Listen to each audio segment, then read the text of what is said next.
నాగార్జున సాగర్ వైపు కృష్ణమ్మ పరవళ్లు తొక్కుతోంది. దీంతో ఈ రోజు సాగర్ డ్యామ్ ను ఓపెన్ చేయబోతున్నారు. దానికి సంబంధించిన బ్రేకింగ్ న్యూస్ చూస్తున్నాం.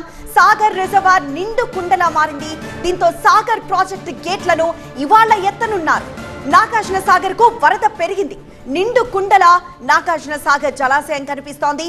హోటల్ మేనేజ్మెంట్ లో గ్లోబల్ కెరియర్ ప్లాన్ చేస్తున్నారా? అంతర్జాతీయ చదువు, ఫారెన్ జాబ్ ఛాన్స్ కోసం India number 1 hotel school IIHM లో జాయిన్ అవ్వండి. ఇవాళ నాగార్జున సాగర్ కు ఉత్తమ్, కోమటిరెడ్డి, అడ్లూరి వెళ్లబోతున్నారు. సాగర్ నుంచి నీటిని విడుదల చేయనున్నారు మంత్రులు.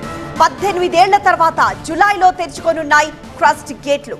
కృష్ణా నది పరివాహక ప్రాంతంలోని ప్రజలందరూ అప్రమత్తంగా ఉండాలని, నదిలోకి స్నానానికి గాని ఈతకు గాని వెళ్లొద్దని, మత్స్యకారులు చేపలు పట్టేందుకు నదిలోకి వెళ్లొద్దని అధికారులు సూచించారు.